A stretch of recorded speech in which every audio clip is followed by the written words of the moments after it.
Hello and welcome to Gym with Gwynne. I'm Oliver Gwynne. This week, I'm wondering if there's any new advice out there, and I suspect that the answer might be no.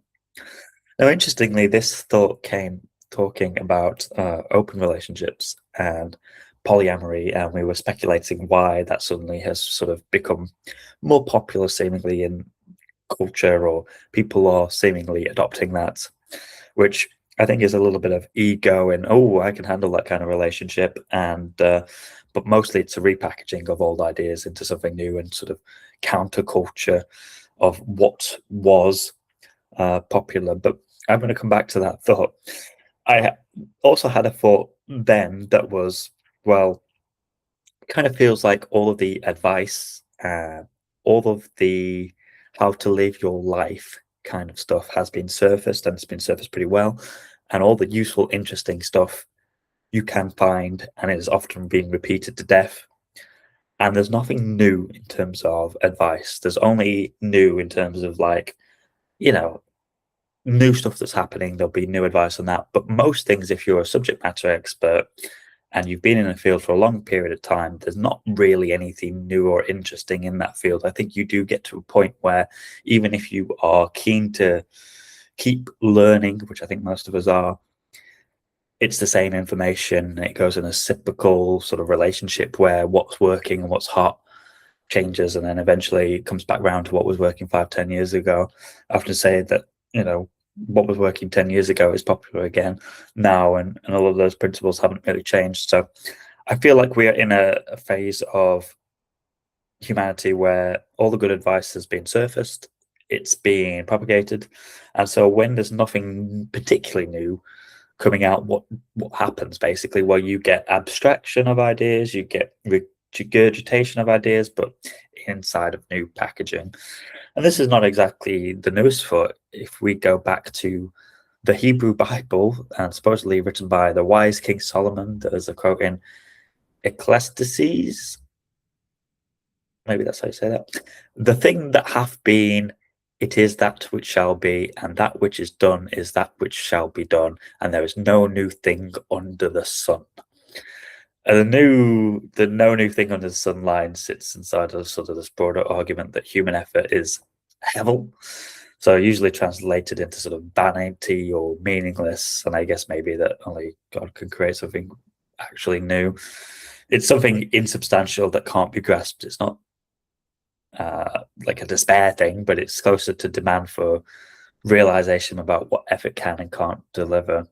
And maybe it's a thought that everything exists has always existed and we cannot really add on to that. And so all we can do is sort of repackage old ideas into seemingly something new that will gain popularity. And there's a line between something sort of generally novel and repackaging, and a good place to sort of think about this is thinking about the manufactured way in which mass culture in the past was presenting us with ideas. Adorno and Horkheimer's cultural industry argument does a lot of work there. They are two members of the Frankfurt School, German Jewish intellectuals who fled the Nazis and wrote Dialectic of Enlightenment while they were in exile in the US, watching Hollywood and American mass media up close. And they have a chapter called Culture Industry, which argues that under capitalism, culture gets produced the way that cars get produced, sort of standard, formulaic, built for predictable consumption, but marketed as individual and creative. They said that the culture industry perpetually cheats its consumer of what it perpetually promises. And their sort of broader, sharper point isn't that mass culture is bad, it's that the promise of variety and choice is the mechanism of control. So you think you're picking between different films and genres and brands, but they're all built at some small set of templates, and the illusion of choice keeps you from noticing or wanting anything genuinely different.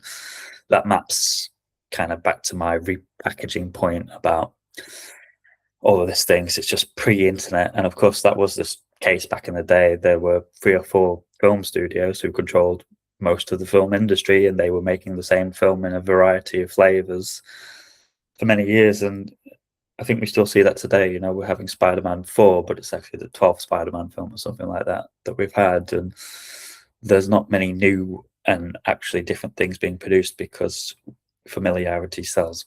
better. And amongst this, we also have all of these sort of eye-catching articles of like, young people have discovered this and it's called this, and then when you read into the article, it's something that you're like, oh yeah, that's the thing that has existed forever. I don't know why this article exists other than to sell article space.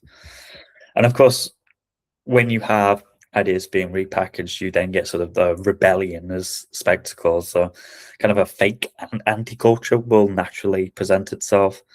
So Debord's idea of sort of recuperation is that the spectacle absorbs its own critique and sells it back. It's almost, he said, the whole life of these societies in which modern conditions of reproduction prevail prevents itself as immense accumulation of spectacles. All that once was directly lived has become mere representation. So you can think of this as like more situationist writing, the process of which capitalism absorbs its own critics. It's like punk becomes a clothing line, anti-establishment becomes an establishment aesthetic, the rebellion gets sold back to the people who want to rebel, basically, and it becomes its own product. In the same way that we sort of see subcultures like, the LGBT plus culture was originally sort of a riot and anti-lawful, and now you can buy entire brands of clothing that are specifically for that. Nearly every football team has an entire line of things back to them, and so it's this idea that what once was actually different gets absorbed back and sold back to you, basically. And so you have this sort of simulation of authenticity that Baudrillard sort of talks about. Indie and anti-corporate and authentic brand aesthetic that itself is a corporate product. He had this thing called the simulacrum. Really difficult to say. Why do I always pick things that are difficult to say? The simulacrum is never that which conceals the truth. It is the truth which conceals that there is none. The simulacrum is true. So simulacra and simulacration argues that we've moved past a world where signs represent reality into a world where signs only refer to other signs and with no real underneath them or at all. So the simulacrum is, his famous example is Disneyland, in which he says it exists to make you believe that the rest of America is quote unquote real by contrast, while actually the whole system, Disneyland and America, is actually a simulation. And so in a world where ideas are being repackaged and sold back to us on a constant basis, is there anything new that's really been presented? Have all the good ideas come to the fore? There's a lot of new jargon that we see being presented back to us on a day-to-day basis. Had any of us heard of quiet quitting before? Probably not. It was a phenomenon for a time, but we've all understood what quiet quitting was, which is putting in the absolute bare minimum at work. That was a thing that existed, but it gets repackaged with a new jargon, and so at some point, it becomes normal, and then it will fade away. It will get a new name, and we'll see it again.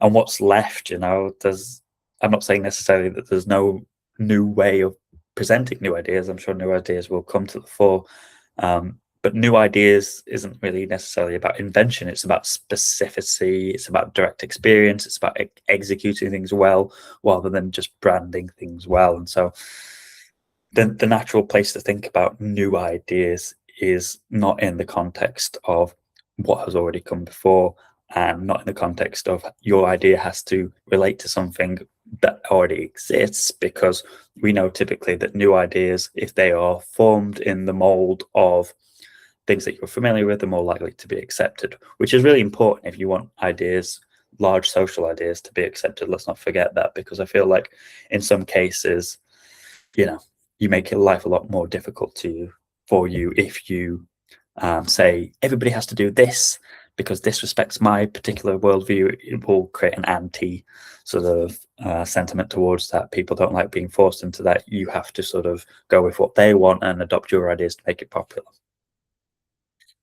And so coming back to the open relationship thing, the polyamory that I was talking about at the beginning, my thought on it was that basically that this is sort of a fake anti-culture piece. It's, hey, I reject modern relationships. I reject the idea of exclusivity. I'm more evolved to some way. They sort of sell themselves this idea. And so they perpetuate this thing that has, been around for a lot of time. And there's lots of studies that show there's no more happiness or unhappiness in these types of relationships. But it seems like it's new and interesting at this point in time. But in time, it will fade again, and then we'll come back around in a new way. And actually, I think when we think about things like open relationships, what we actually see there is a delay into adulthood and the promises of what adult was. Before, there was an idea of sacrifice. You would sacrifice your personal autonomy, you would sacrifice your dreams to some extent, and in return, you would get stability, you would get a long-lasting relationship, you would have a employer who would, not necessarily a job for life in recent times, but certainly an employer that was loyal to you and all that kind of stuff. And in a world where all of those things have been dissolved and there's no stability left in your life, the promise of adulthood has been delayed. And so I see sort of open relationships as what's the point in being faithful to one person when there's a million people that I can swipe through, and people cheat all the time, and divorce is high, and there's no stability. So why should I be stable in a system and culture that doesn't reward stability? And I think ultimately it's a fear of sacrifice. There used to be a lot more sacrifice in the world. Love, in my worldview, is more about sort of sacrifice and being willing to truly do something for somebody else without the promise of anything in return as sort of true love. And so in a world where that seems less familiar to us and the promise is not necessarily being kept on a cultural level, it makes sense that we would see a rejection of that towards instability and towards multiple partners and all of this kind of thing. And we have to wonder, why is society going there? Is it a rejection of traditional values, or is it that traditional values have failed us? I think both things are probably true to some extent. It's not as common that you could be a person who wants to commit to your partner, to your job, to all those things, that those will last as long as they used to. But that doesn't necessarily mean that the concept of loyalty is sort of dead. Most studies, I think, show that you are generally better off if you are willing to commit to something in the long term, because the idea of sacrifice and being able to give away parts of yourself for the ultimate good is that you generally will be better off in the long term, because you're more willing to fit into societal norms, which means you're more likely to be accepted, which means you're more likely to get ahead to some degree. Now, you might think, well, Oliver, most visionaries are quite radically different and they have massively different ideas, but that's not really true. They are repackaging something, they are turning their ideas into something that's more palatable, or their idea eventually becomes into the zeitgeist, and what they have been saying for 10 years becomes popular. And so, is there any new advice out there in the world? I'm not sure that there is at this point in time. It's just that you're entering into a new category, that you don't know the information already.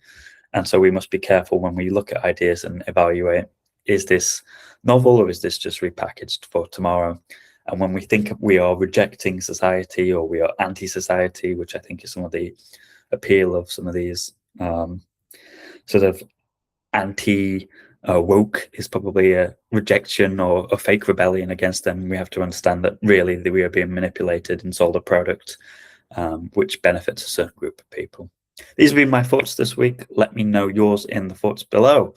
In the comments below. Thanks very much for watching. Another Gin with Gwynne.